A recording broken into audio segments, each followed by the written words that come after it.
Imagine waking up one morning, stepping out of bed, and your body feels just a little off. Not pain exactly, not illness, just different. You brush it off. Maybe you slept wrong. Maybe you're just getting older. But what if I told you that moment, that small, almost invisible change, is often the first warning your body gives before something much bigger develops? And here's the truth most people don't hear in time. Your body rarely fails suddenly. It whispers first, then it nudges, then it starts interfering with your daily life.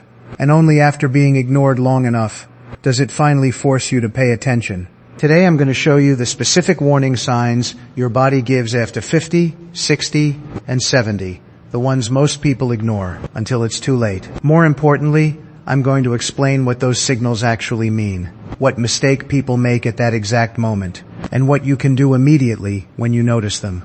Because the difference between staying independent and slowly losing control of your health often comes down to whether you listen or ignore. Let me ask you something before we go any further. Have you noticed any small change in your body recently? Something that didn't feel serious, but also didn't feel completely normal? Maybe it's your energy, maybe your sleep, maybe how your legs feel when you walk.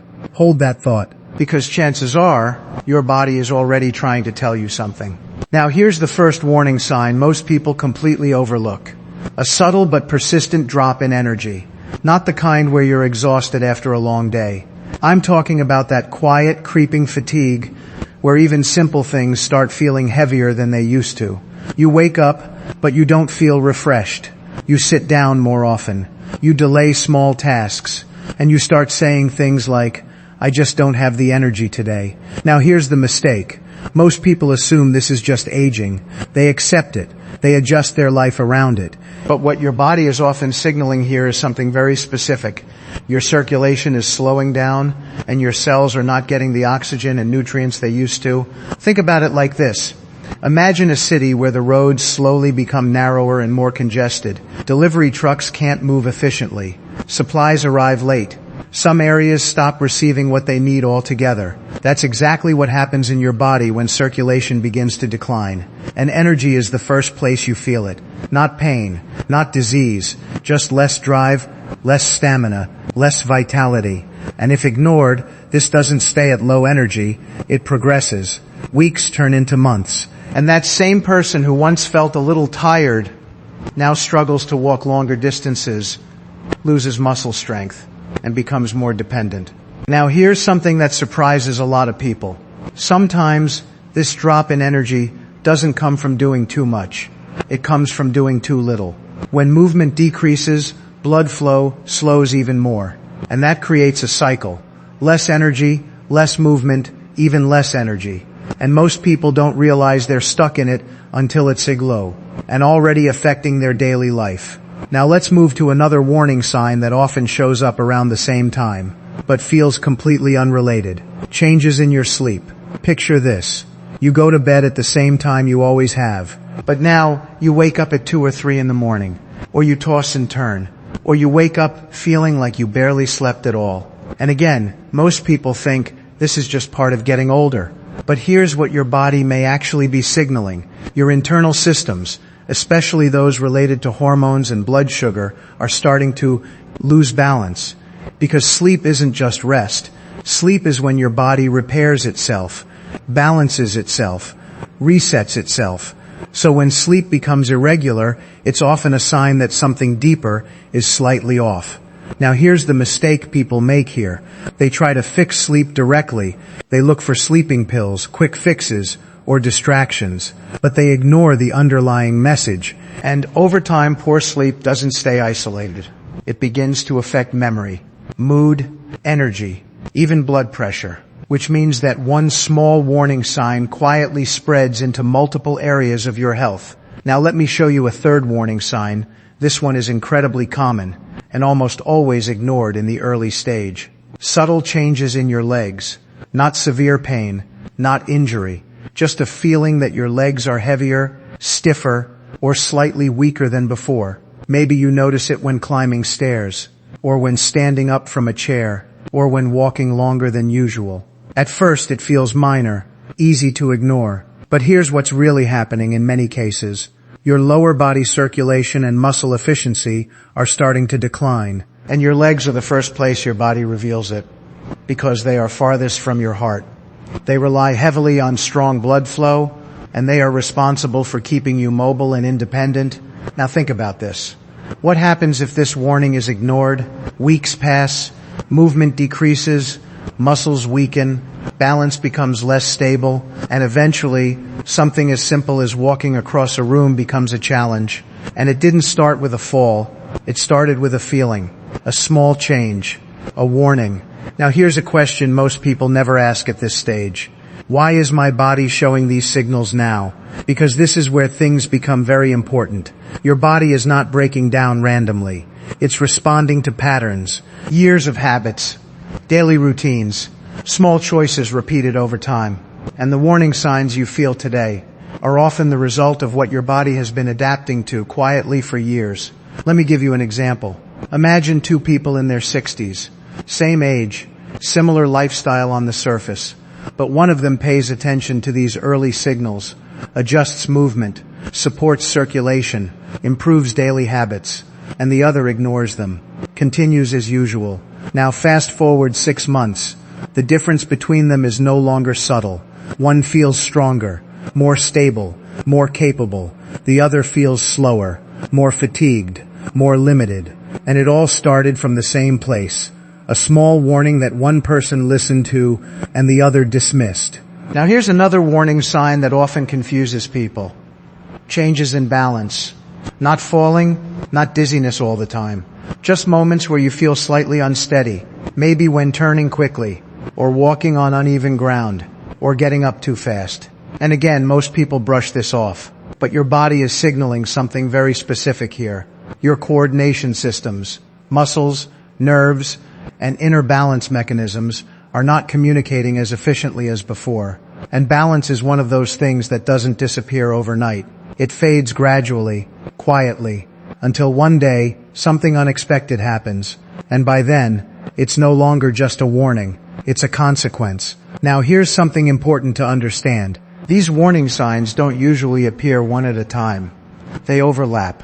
Energy, sleep, leg strength, balance. Each one seems small on its own, but together they form a pattern your body is trying to show you. And the earlier you recognize that pattern, the more control you still have. Let me ask you something again. Which of these have you noticed? Low energy, interrupted sleep, heavier legs, slight imbalance? Because most people experience at least one of these and never connect the dots. And that's exactly why they get ignored. Now here's where it becomes even more interesting. There's one early mistake that accelerates all of this faster than anything else, and almost everyone makes it without realizing. They wait for symptoms to become serious before taking action. They wait for pain, for diagnosis, for a clear problem. But your body doesn't work like that. By the time something becomes obvious, it has already been developing for a long time. So when you ignore the early whispers, you're not staying the same. You're slowly moving forward in the wrong direction. And the dangerous part is, it feels normal while it's happening. Everything still seems manageable, until suddenly, it isn't. Now imagine this instead. You notice one of these signals early. You respond immediately. You adjust small daily habits. You improve circulation. You support your body before it starts compensating. What happens then? Energy begins to stabilize. Movement feels easier. Sleep improves. And most importantly, you interrupt the progression before it becomes visible. But here's the part most people don't expect. There is one specific signal, often dismissed as completely harmless, that tends to appear before many of these changes begin. And almost nobody takes it seriously when it shows up. Yet in many cases, it's one of the earliest indicators that your body is shifting in a way that will affect everything else. It's a subtle change in how your hands and feet feel. Not pain, not numbness that scares you immediately. Just a slight difference. Maybe your feet feel colder than usual, even when the room isn't. Maybe your hands take longer to wake up in the morning. Or you notice a faint tingling that comes and goes so quickly you almost ignore it. Here's what surprises most people. This is often one of the earliest signs that your blood vessels are not responding the way they five. Anemia not blocked completely, not damaged beyond repair, just slower, less responsive, less efficient. And when that happens, the smallest blood vessels in your body, especially in your hands and feet, are the first to show it. Think about it like turning on a faucet. Before, you'd get steady pressure immediately. Now there's a delay, a slight inconsistency, sometimes strong, sometimes weak. That's exactly how early circulation changes behave. Now here's the hidden mistake. People wait for this feeling to become constant before they take it seriously. But by the time it's constant, it's no longer early. At this stage, your body is still flexible, still responsive, still capable of reversing course with the right adjustments. But only if you act while the signal is still occasional. Now the question most people ask at this point is, what should I actually do when I notice this? And this is where most advice becomes vague. But it doesn't need to be. The first practical shift is movement, but not the kind most people think. You don't need intense exercise. You need frequent activation. Picture this. Instead of sitting for long periods and then trying to fix everything with one walk, you interrupt stillness throughout the day. Every 30 to 45 minutes you stand, you move your legs, you rotate your ankles, you gently contract your calf muscles because your calves act like a second pump for your circulation, and when they stay inactive, blood flow slows dramatically in the lower body. But when you activate them regularly, even for a minute or two, you restart that flow. Now here's what happens over a short timeline when you do this consistently. Within the first few days, most people notice something very specific. Their legs feel lighter, not stronger yet, just less heavy. That's your circulation responding almost immediately. By the end of the first week, another shift often appears. That cold feet sensation becomes less frequent. Your body starts distributing warmth more evenly again. And by the second or third week, something interesting happens. Your overall energy begins to stabilize. Not spike, but level out. Because better circulation doesn't just affect your limbs, it affects your entire system. Now here's an overlooked warning.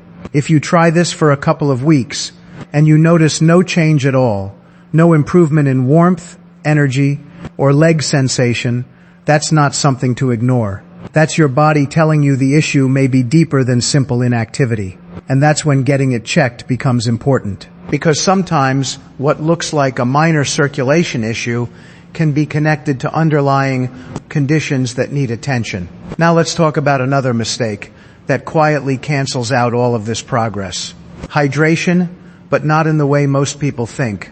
It's not just about drinking water. It's about how your body uses it. As we age, the sensation of thirst becomes less reliable, which means many people walk around slightly dehydrated without realizing it. And when your body is even mildly dehydrated, your blood becomes thicker, slower, less efficient at delivering oxygen. So even if you're moving more, your circulation still struggles.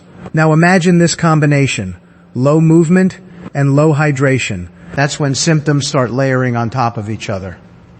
Heavier legs, lower energy, colder extremities, and it feels like one problem, but it's actually multiple small issues stacking together. Now here's a simple but powerful adjustment.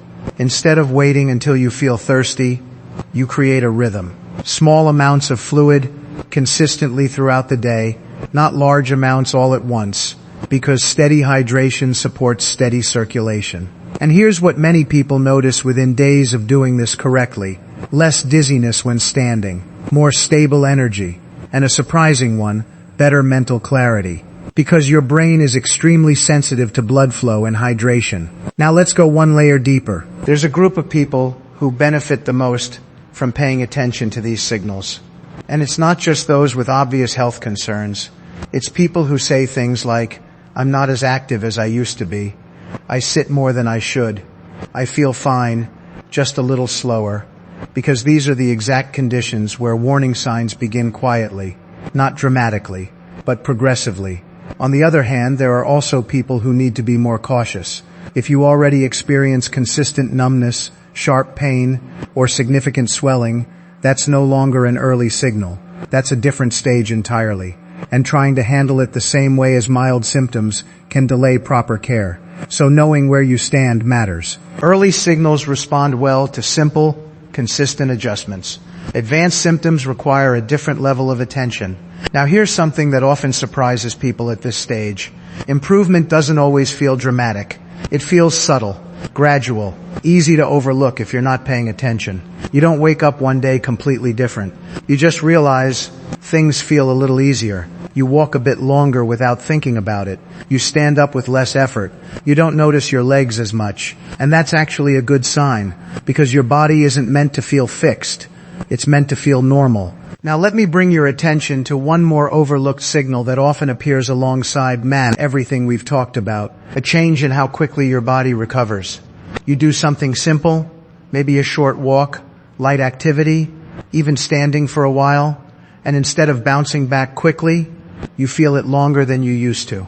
Your legs stay tired, your energy dips, you need more time to feel normal again.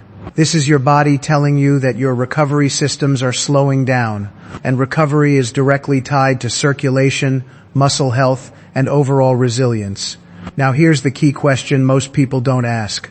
Am I recovering slower because I did too much, or because my body isn't adapting the same way anymore?